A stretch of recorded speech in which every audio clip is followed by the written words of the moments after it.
నాన్న నాతో ఏం మాట్లాడమన్నారో చెప్పండి. నాకిష్టం లేంది ఏదో మాట్లాడమన్నారు.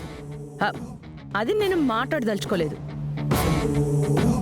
మాట్లాడలేనని నా బావకి చెప్పుకోలేక నీ దగ్గరకు వచ్చి ఇలా మాట్లాడుతున్నాను. నాన్న నాతో ఏం మాట్లాడాలనుకున్నారు? చెప్తున్నాను కదమ్మా మాట్లాడనని. మాట్లాడను అనుకున్నదాన్ని ఎలా చెప్తాను అనుకున్నావు? చాలే పదపిని. ఆగండి ఆగండి ఆగండి. నాన్న ఏం మాట్లాడాలనుకున్నారో అది నాకు చెప్పకపోతే నాన్న మీద ఒట్టే పిన్ని. అయ్యో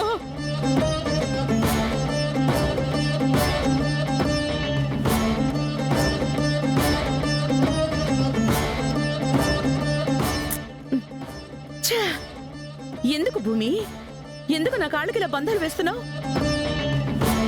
బావ ఏం చెప్పాడు? నీకు చెప్పకపోతే నా బావ మీద నాకు ప్రేమ లేనట్ట? సరే ఏం చేస్తావు చెప్తా విను. గగన్ ఇప్పుడు నా బావ చేతిలో ఓడిపోతే నిన్ను కూతురుగా అంగీకరిస్తానని చెప్పాడు.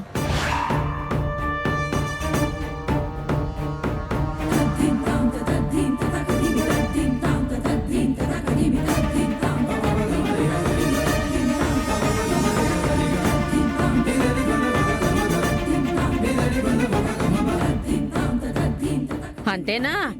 రెండు కుటుంబాలు కూడా కలిసిపోవచ్చని కూడా చెప్పారమ్మాయి. అబ్బా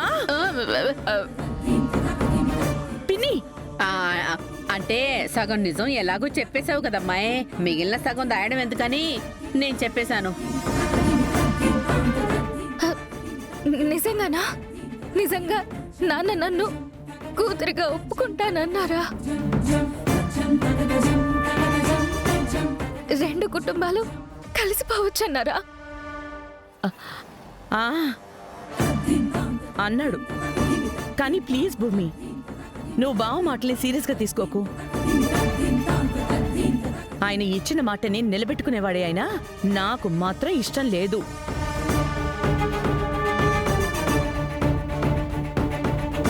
మనందరం కలిసిపోవటం, ముఖ్యంగా నిన్ను నా కుటుంబంలో కలుపుకోవడం నాకిష్టం లేదు.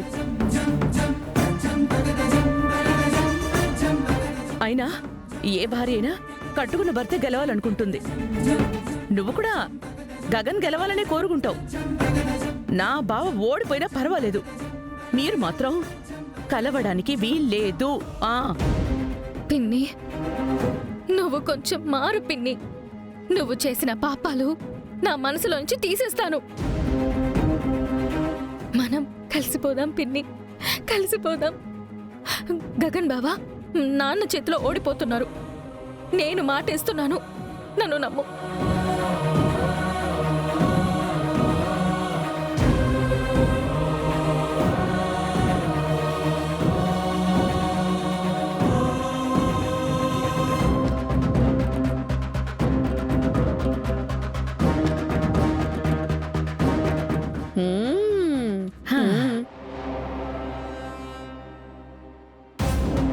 రాజనాల్ని రావుగోపాలరావుని రంగరించి రివర్స్ డ్రామా ఆడి భలేగా యాక్ట్ చేసాం అమ్మాయి.